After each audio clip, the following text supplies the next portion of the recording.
Hello student, welcome to chemo cafe. आज हम आए हैं नेक्स्ट रिएक्शन को लेके, जो है aldol condensation reaction. Student, this reaction is also a most important reaction for exam point of view. ठीक है, अब बेटा एल्डोल कंडेंसेशन है, हम डेली की आप देख रहे हैं, मैं पहले भी वीडियोस डाल रही हूँ। रिएक्शंस जो है, सारी रिएक्शंस इंपॉर्टेंट है, बट देखो हर रिएक्शंस को याद करने की अपनी एक ट्रिक होती है। एल्डोल कंडेंसेशन को है तो आप उसके कुछ चीज़ें जब एग्जाम में जाओगे तो कुछ चीज़ें आपको पॉइंट में अपने रखनी है और उसके थ्रू फिर आपको अपनी रिएक्शंस को करनी है। सिंपल आपको चीज़ें बेटा समझ नहीं है, तो आज का जो मेरा लेक्चर रहेगा सिंपल, आप चीज़ें समझिएगा, कॉपी पेंसिल अपना लेके बैठिए, तभी आपको वो चीज़ समझ में आएगी। एल्डोल कंडेंसेशन, ओल ओल आपको पता है कि ओल जो लास्ट में अगर एंडिंग ओल से हो तो इसका मतलब है कि मैम उसमें क्या होगा, OH ग्रुप है या हाइड्रोक्सिल ग्रुप है, आप इसी तरह से बोलते हैं। ठीक है, अल्कोहल है। एल्डोल कंडेंसेशन जो होता है वो किस में होता है, एल्डिहाइड में होता है। बेसिकली सबसे पहला पॉइंट आपको याद रखना है कि aldol, A stand for a, aldehyde और ए, एल्डोल कंडेंसेशन एल्डिहाइड में होता है, जिसके पास क्या होता है, हैविंग अल्फा हाइड्रोजन होता है, और उसको आप किससे ट्रीट करते हो, डाइल्यूट बेस के साथ ट्रीट करते हो, तो वो क्या देता है, बीटा हाइड्रोक्सी एल्डिहाइड। मतलब बीटा पोजीशन पे OH फंक्शनल ग्रुप आ जाता है, उसे हम बीटा हाइड्रोक्सी एल्डिहाइड को हम क्या बोलते हैं, एल्डोल बोलते हैं स्टूडेंट। अब जब हम एल्डोल कंडेंसेशन करते हैं तो हम क्या लेंगे, दो मोलिक्यूल्स लेंगे एल्डिहाइड के, CH3CHO CH3CHO। जब आप उसको डाइल्यूट NaOH से ट्रीट करवाएंगे तो आपको पता है कि मतलब दोनों ये दो कार्बन इसके कंबाइन करेंगे।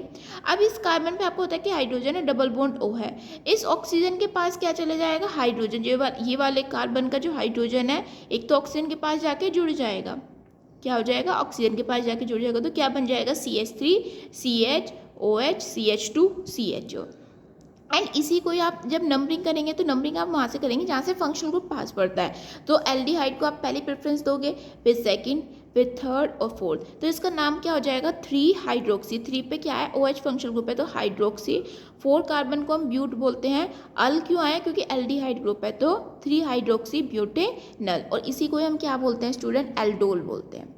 देन आप उसको हीट करिए, जब आप उसे हीट करेंगे तो हीट करने के पास क्या हो जाएगा, आपको पता है कि मैंने एक चीज़ बताई थी कि जो फंक्शनल ग्रुप होता है उसके एडजेसेंट वाले कार्बन को हम अल्फा कार्बन बोलते हैं, अल्फा कार्बन के एडजेसेंट वाले को हम क्या बोलते हैं, बीटा कार्बन बोलते हैं। तो बीटा तो अपना देगा OH और अल्फा क्या देगा, हाइड्रोजन, तो H और OH कंबाइन करके वाटर क्या हो जाएगा स्टूडेंट, बाहर निकल जाएगा।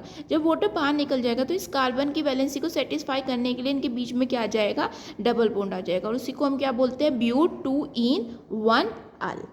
This is a reaction of aldol condensation reaction. I think ये सबको समझ में आ गई होगी। ठीक है, अब बेटा इसके मैकेनिज्म को हम डिस्कस करते हैं।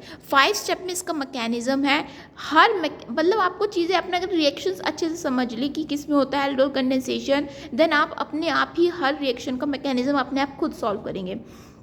देखिए मैकेनिज्म में आप सबसे पहले जो हमने इसमें आपने देखा है कि हमने किसके प्रेजेंस में ये रिएक्शन हो रही है, बेस के प्रेजेंस में हो रही है, तो NaOH को ब्रेक डाउन करके Na पॉजिटिव OH नेगेटिव देगा।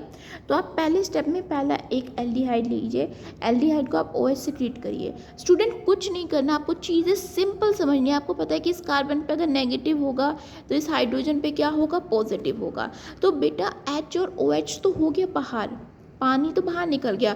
जब ये हाइड्रोजन जो है ये OH के साथ निकल गया तो यहाँ से कार्बन के पास तो क्या हो गया, कार्बन के पास तो क्या था, इलेक्ट्रॉन्स था, ये इलेक्ट्रॉन्स को गेन करके क्या करेगा, अपने ऊपर एक नेगेटिव चार्ज एक्वायर कर लेगा। क्लियर है।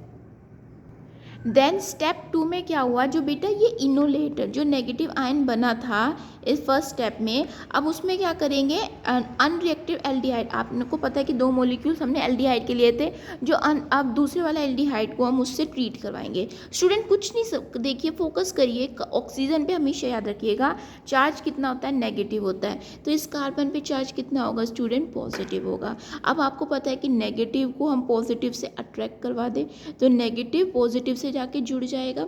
जब नेगेटिव पॉजिटिव से जाके जुड़ जाएगा तो इस कार्बन पे कितने बॉन्ड हो जाएंगे स्टूडेंट? 5 बॉन्ड हो जाएंगे। और कार्बन की वैलेंसी कितनी होती है? 4 होती है। तो जो ये डबल बॉन्ड है ये किस में कन्वर्ट हो जाएगा? सिंगल बॉन्ड में हो जाएगा। और उसके ऊपर चार्ज कितना आ जाएगा? नेगेटिव चार्ज आ जाएगा। एंड उसको हम क्या बोलते हैं? एल्कोक्साइड बोलते हैं। स्टेप थर्ड में हम क्या करेंगे स्टूडेंट? जो एल्कोक्साइड आयन है उसको प्रोटोनेटेड करेंगे किसके साथ? वाटर के साथ। तो हमने वाटर लिया है क्योंकि नेगेटिव है, तो नेगेटिव की फ्रेंडशिप हम किसके साथ करवाएंगे? पॉजिटिव के साथ करवाएंगे। तो प्रोटोनेटेड हम वाटर लिया हमने। वाटर क्या करेगा?